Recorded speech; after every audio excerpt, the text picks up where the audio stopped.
So if you guys, Vanessa will put in the link Instagram live so you guys can join there. But unfortunately, Facebook is not allowing us to add another member. So if you can join us on that call, it'll be great, and then we'll get started and go through all things fertility testing. All right.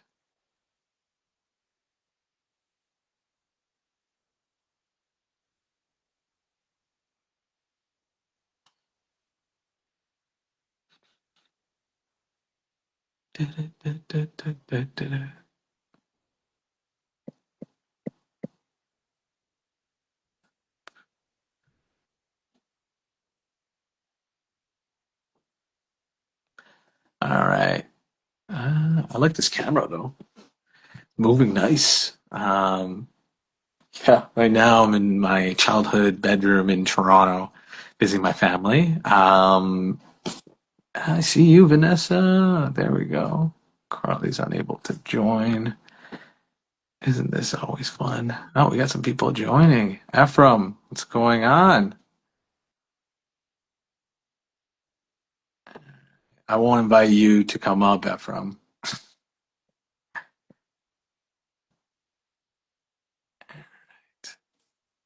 Carly should be joining us shortly, getting things set up on the Instagram side. But I'm excited. We have a whole bunch of questions that we want to get through here. Where are we? And these questions came in from you guys who attended, um, and were able to ask questions about fertility testing. All right. We're just getting a few more people coming in, and then we'll get started. There we go.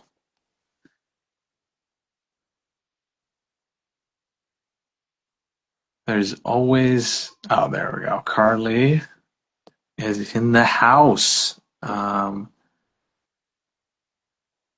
right. Let's add. If you can request Carly, I'll bring you on, and then we'll get started there. Here we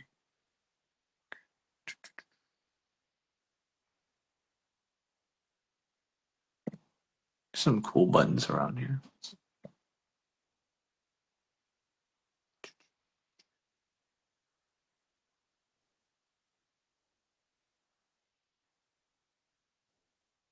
Nobody wants to request? Anyone can see their live videos.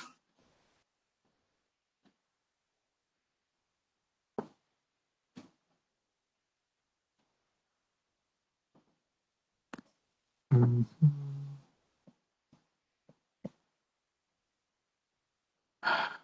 Mm-mm.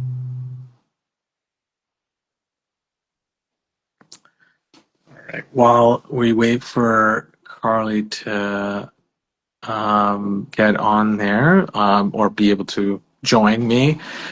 There's a few questions that I can get things started with, but before I get into that, a little bit about me. I'm Thiv Paramsoli, co-founder and CEO of Hera Fertility.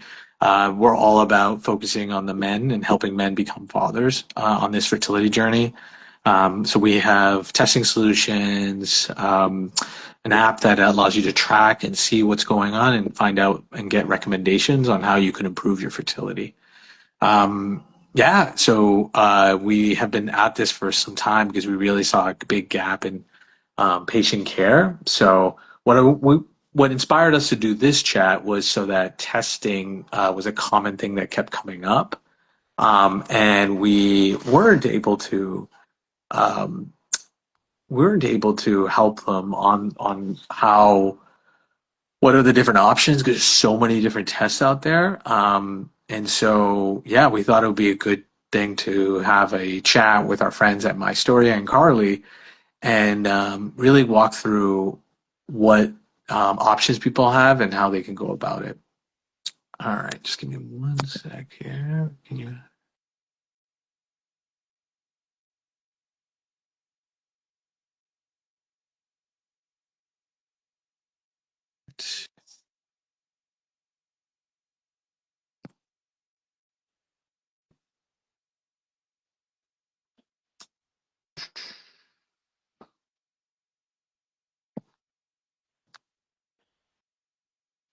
don't know why. We'll let Carly in now.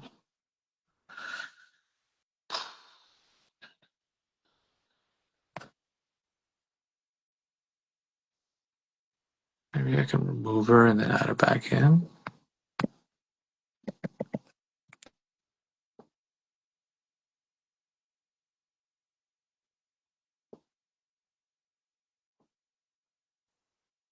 Oh, oh, yeah, let me add you here. Is that better? There we go.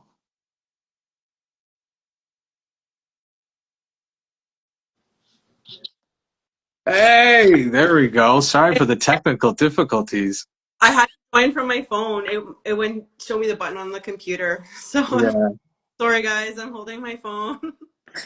What are you gonna do? We'll just it's a make good it. workout here now.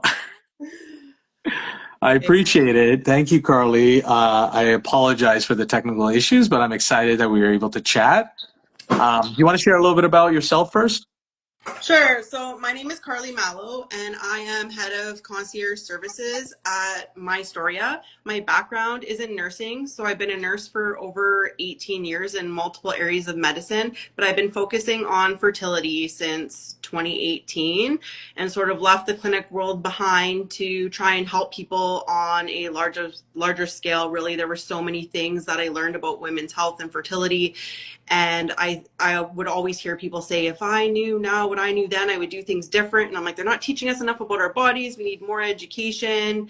And I like giving it straight to people and giving it to them real and helping them pivot during their journey when they need to. Love that. Let's get right into it. There's a bunch of questions that came in. We won't get through all of them, but let's get through the main ones. But I appreciate you taking the time. I know you have a busy schedule. So the first one that we have here is about what does a standard fertility workup look like for women? Okay, so I find like depending on where you live and really from clinic to clinic, it there are slight variations, but there's certain themes. So you gotta have like blood work on day 3 of your cycle. So really like reproductive hormone panel at minimum testing like your estradiol, luteinizing hormone, follicle stimulating hormone, progesterone, testosterone, prolactin. Usually they'll throw a pregnancy test in there just in case. You want to make sure you get your TSH checked. And most doctors do an HbA1c in there as well. And then there may be some other hormones depending on what symptoms the doctor picks up on when you're talking. And then you really want to do an AMH test. So that's your Mhm. anti-Mullerian hormone, checking on your ovarian reserve, along with a pelvic ultrasound. So you want to get that antral follicle count. So if you can get your pelvic ultrasound and an antral follicle count done earlier in your cycle, that's great. And it should be Mhm. also diagnostic pelvic ultrasound.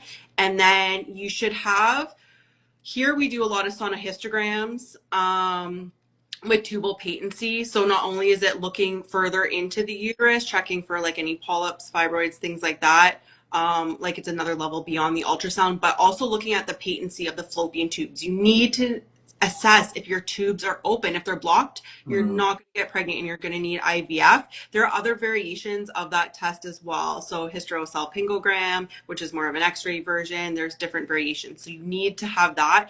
And usually some sort of infectious disease blood work is done as well. So I'd say that's like bare minimum that Mhm. everyone does. And then some doctors throw some extra testing on top of that, depending. Gotcha. And reminding people on here that you're based in Canada, and so there might be some variations there. But one thing I was going to ask is all that sounds very comprehensive. And who do you go to get those orders done? Is it typically the family doctor, or you're going right to that reproductive endocrinologist? So most people end up going to a fertility clinic for a comprehensive workup, but there are some like family doctors that maybe will order some like initial blood work, look at a few things, or they may refer people to like a gynae, OBGYN. And I have Mhm. had referrals come in from people where the OBGYN was pretty good and they had already ordered like a handful of hormones and maybe like the sonohistogram. So if you have providers in your life that are willing to do that and you have that information in hand before Mhm. you go to the fertility doctor, it's great because you're sort of starting a step ahead. Gotcha. Yeah, I've heard most of the time it's that would be the ideal case, but a lot of times you're just going right to that fertility doc. Yeah. Okay, so one thing that I've heard a lot about, and I once I figured out what the real meaning behind it, I was shocked, but unexplained infertility. So what does that mean? How does the testing get involved in determining that? Just walk me through what that is. So, unexplained infertility is usually a diagnosis that's given like after all the standard fertility checks come back normal. So, you have a good egg supply, you're ovulating, your tubes are open, sperm on the male side is looking healthy. There's no obvious uterine problems. Everything's looking decent, yet you're still not getting pregnant. So they give you that diagnosis. It's mostly a diagnosis of exclusion. It's not really a statement that nothing is wrong. It means that the Mhm. current tools that they use really couldn't spot the problem, right? So that's when you have to start digging deeper and looking for hidden culprits. So it's like, could you have endometriosis? Some people have silent endo, right? No symptoms. Is there DNA fragmentation going on with the sperm? Is there embryo or egg quality issues? Could you have an immune issue, implantation issue going on? So Gotcha. Would you do what kind of further testing would a patient go through in that, or is it just simply you're given that and you're going through IVF? No, you don't necessarily have to do IVF. So a lot of doctors will say, okay, unexplained, and they might say, okay, let's try IUI and let's do a few Mhm. IUI. Sometimes is it a timing thing too, right? So could you do some lifestyle changes, look at some other things, and then oftentimes, sometimes in the first year, these people with unexplained infertility, they may end up getting pregnant. So the doctors may say, okay, try 2 or 3 IUI cycles, we'll see. And then if it doesn't work, let's start looking into different avenues.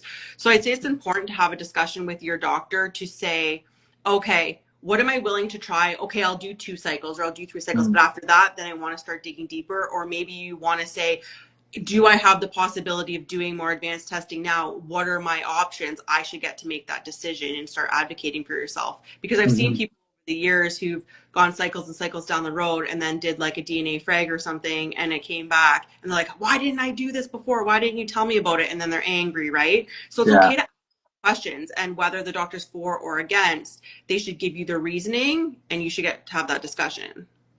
Yeah, no, it's something that we hear at HERA often is that these additional testing they may do that maybe isn't part of that standard or common set reveals something underlying that typically wouldn't be there, but is the situation there for the part the couple. The now that kind of segues into additional testing, which I love seeing because especially I think on both sides there's so many new solutions coming out.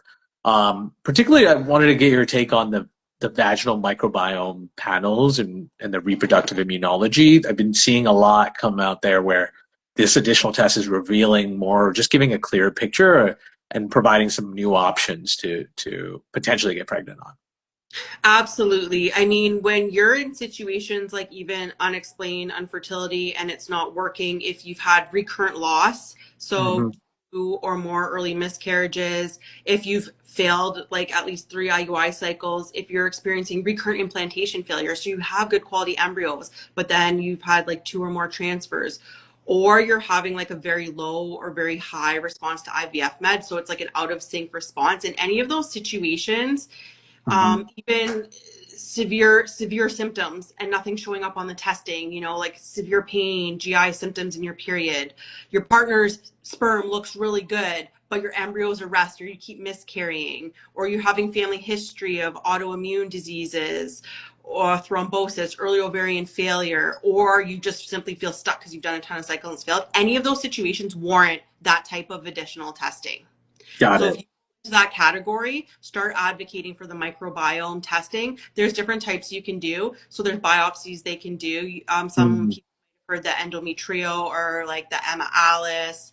So those are some good biopsies. But there's also at-home kits. If you want to do it even on your own at home, you can order the EV kit, or you Mhm. can start diving deep into Fertility testing too, which costs more, but it's very comprehensive. So check out their website because it's good. I believe there's clinics in New York that do it, but they're global. So from Yeah. anywhere that. And you're really getting into like the vaginal microbiome, but the endometrial microbiome as well. So if there's imbalances or you have chronic endometritis, there's a good chance that you're going to have these implantation failures, or have recurrent loss, right? And then the immune system plays such a huge role in our fertility. And so many people are living their life. I mean, 80% of autoimmune disease is experienced by women.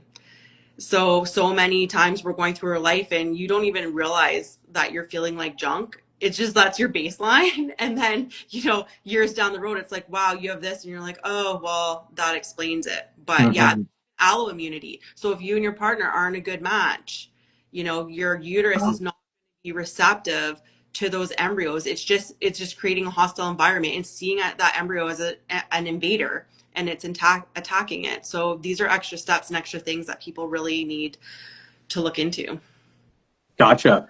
There's something I want to bring up about the amount of testing and not getting overwhelmed. But before we get into that, we've talked about sperm testing a few times. So I just wanted to highlight that. There was one question that came up about when should, at what point should men get involved in fertility testing? I kind of chuckled when I saw that because for me and what I've heard from hundreds of patients who have we've interviewed or have gone through our program, it should be like the first thing because one is the easiest, and it reveals a lot than what you would think. And so we always advocate that the guy gets tested even before the woman is. It's an easy test. One doctor I was actually talking to saying that you should do this test. It should be mandated that every 18-year-old should get it done to see because like similar to your physical or other tests that you have guys go through. Just because there's so many things that could happen and you may seem healthy, but your results look poor. And so we always advocate for them to do the semen analysis much earlier, immediately, and then also get a comprehensive assessment. So on the guy side, what's interesting is the semen analysis is great, but there's other tests or modalities you could do, right? So the blood testing is a key one to get a clearer picture. And then definitely we always recommend getting a full assessment by a urologist ideally. But if your family doctor is there, ask them. But that way they can get a clear picture of what's going on because the blood test and semen analysis only reveal a picture of what's going on. And so doing all of those will let the doctor and yourself know is there any issues? What should be the next steps there? Anything to add there before I go on to the next question about men's fertility? I would just say, like, I agree right from the get go, even earlier. And I'd say, even in your life, even if you're at a point where you're not planning to have children, if something's not working right with your equipment, any erectile dysfunction, anything like that, I mean, Mm-hmm. that's sort of like an indicator of male health. If something's not right, you need to go get checked, and you might as well add a semen analysis and, like you said, all that blood work in there and get like a CBC. Get those Yeah. things. So many times other health issues, and I've seen it in people where they come for fertility testing, both sides, male and female, and all of a sudden you're running CBCs, running these other panels, and you're seeing other health issues Mm-hmm. pop up, and you're like, okay, this is an indicator that something bigger is actually going on with you. Mm-hmm. And also, I think it's important for men to realize things like steroids, things like testosterone replacement therapy severely affect your fertility. So if you're ever even thinking about doing that, or you have done it, you need to go get this assessment done and then talk to your Mm-hmm. provider about next steps. Do you need to preserve your own fertility? Yeah, Something that guys really aren't thinking about, but it's like, you could freeze your sperm. exactly. And it's easier to do it than anything else. But the crazy part, I think testosterone and hormone therapy is huge issue where a lot of people are not educated on the impact it has on fertility. And we should have a separate webinar on that, I feel like, or Instagram Live, just because as more and more guys are thinking or doing TRT, they really need to understand the implications there. But to your point about testing, one of the things we notice when we talk to clinics is that when you do bring it up, a lot of them feel reluctant or not wanting to do it. So this kind of segues into one of the questions we got, which is um, about at-home testing. So, how are some meaningful innovations, or what are some meaningful innovations in at-home fertility diagnostics for both men and women? I can start on the men's side. The at-home has become critical because guys are reluctant to get testing done there. Plus, it's the testing is different from what you would get at a Life Labs or LabCorp or these kind of typical blood testing places, where it's done by a specialist, an andrologist or embryologist, and it's done under a microscope. So it's a different technique. And so a lot of times it's hard to find the testing. It's mostly in these fertility clinics. And so the at home really just removes the barriers for the testing, where now patients can do it comfortably at home, but also you're not like, if you can't find one nearby, that's not going to be a barrier. And one of the big things, there's now more and more of these solutions, including at Hera, we have one. The thing that we've noticed is that we think that there's going to be even more of those because the technology is getting better and better to be able to do that and to have it at quality where we have physicians ordering it and using it in their diagnostics. And so that's critical here. So I think one of the big pieces for at-home semen analysis is that it needs to be to a point where a physician will trust it. And so that's one piece for us. And then the other is it needs to be super clear for a patient to use it. Because if it's you're just getting your lab like a bunch of numbers, it's really not helping you explain it. And that's what's really good about at home. It's like it gives you that consumer feel where you're able to understand it and act on it. On the semen analysis side, we're seeing a bunch there, and not only on the basic semen analysis, which is count, motility, and morphology, but we're also seeing it for like additional, more innovative testing, like DNA fragmentation, aneuploidy, all these other components that reveal another layer on a guy's fertility. So that's what we're seeing on the at-home side for men. But Carly, do you want to share a little bit on the meaningful innovations happening for women? Yeah, I think for women, like there's some good stuff that's coming out. Like Mira is a great one. So like at home hormonal testing. And I think this is really great. It may be a good thing to try if you're not ready to go to a fertility clinic or, there's access to care issues for a lot of people, whether it's like location or, financial. So with things like, Mira, Uva, Inido, Prove, things like that, you can test at home hormones yourself and see. And at the very minimum, like if you don't end up getting pregnant, you have all that data to track and you can bring that. If you end up having to go to a doctor, you're like, hey, this is really in real time. This is what my hormones are doing. This is what my cycle's doing. This is what I've been tracking. So no matter what, it's going to be helpful. It's either going to help you achieve pregnancy or it's going to give you a ton of data to really help the doctor see what's going on in your cycle Mm-hmm. and customize it. There's tons of like ovulation kits out there too, which can help like at the very minimum, right? That's like something super simple that tons of people are using, but it does have a lot of value because one, if you're not getting those strong lines and you're finding it difficult to track your LH surge, you have to start asking questions at home like, oh, could I have PCOS? Like this is weird. Mm-hmm. Getting these strong indicators. It's like, if you're having a hard time, it's like, maybe you are doing it right. Maybe it's not you. Maybe something in your hormones is like, that's a red flag for you to pick up on to say, okay, I need to even at least go to the family doctor and say, hey, can we run some tests? So Mm-hmm. I love like that kind of at home testing. And then of course there's all the microbiome tests Mm-hmm. at Like, home that yeah. out. And then there's some great innovations that I'm excited. There's people creating like at home hormone monitors that just like go on your Mm-hmm. body. I think there was just a big funding round that a company landed. So we're watching to see, and I'm hoping that they're going to come to market soon and that everybody's going to use that because that has such huge implications. I mean, and they're even looking at like cortisol levels and things Yeah. like that. Yeah, at-home monitors for people that's testing their hormones in real time. I mean, that could lessen visits to clinics, make things a lot easier for Yeah. people. I do have two questions left. Carly, you have a few minutes for that? And then Sure. yeah. So just following on that, because now there's so many new testing solutions coming out.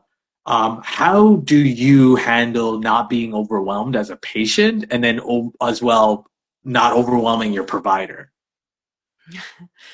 I mean, it's hard because I think the fertility journey for anyone, it's overwhelming as it is. So I track everything, like track your journey. But then I tell people, try and like write things down and read it because it's easier to just start. You get in, you get nervous, and either you don't say anything or you say, Mm, but you only have a certain amount of time, right? So it's okay. I'm going to write down maybe my questions. If you don't want to overwhelm your provider and yourself, write down things as you go, take notes as you go, record your appointments, sit with that data and break it down. Okay, what can you answer? What can't you answer? What are, if you have to prioritize, what are your top 3 to 5 questions that you need to get those? What can you ask the nurse? So try and break it up for yourself. And then, use support groups. I'm always here to help as well. So I can answer a lot of questions for people. I help people prep for appointments, things like that, if it's really overwhelming. I mean, I think on average, people spend about 124 hours a year researching their own fertility when they're through a um, fertility journey. So it affects your work life. You're up at night Googling, you're tired, you're emotionally exhausted. So if you're finding that yourself in that boat, make sure you get mental health help as well and utilize resources, mhm. whether it's support groups, whether it's friends and family, whether it's, checking out programs like My Storia to help you. We can do that if you're feeling like, really overwhelmed and you can't get a handle. Like I can research stuff for you. It's a lot. Yeah. It's very hard to tell people not to get overwhelmed because some people are deep divers and they're going to be overwhelmed because you're never going to stop, right? You're always going to be looking for those extra things, but also watching podcasts like this to say, okay, this is what I need to do. This is what they're recommending. And this is what I don't need to worry about. Like, Mhm. don't go buy 50 supplements and take them all because you heard on the internet. You know what? Maybe just spend the money and do a consult with a naturopath and get individualized supplementation so that that person is telling you what to take and you don't have to worry about it. Yeah. And I think that's been the what I've noticed is that the internet and everything and these communities have been very helpful in opening up the information that's out there and guiding people and helping one another. But yeah, sometimes we have patients who will be like, I'm taking 10 supplements, even on the men's side. And I'm like, I don't think you need to take that many. Like, I Hmm. think, and I think your point is very valid. It's like, just go to someone and get the best advice there and look and focus on what's going to be optimal. Like, you don't have to be perfect here. Exactly. Um, and Yes. then, Hard to make that decision. Like you don't want to spend the money because I get it. Like things are expensive. But if you think about you're buying 10, 20 bottles of supplements over time, it's like that's going to cost you more when you can just have like maybe a couple appointments within yeah, it. exactly. But the point about my story, I think people need to understand. I really love what you guys do because it really helps people organize and think through how that journey is because it's not transactional. It's not one day and it's surgery and you're done. It's a long journey a lot of times. So really think through it. And so I think everybody should have a My Story account and using it when they start on their journey so that they can be organized, not have to have 10 million sheets or documents or tabs open. And it really helps them navigate in a curated way. So I just wanted to highlight that.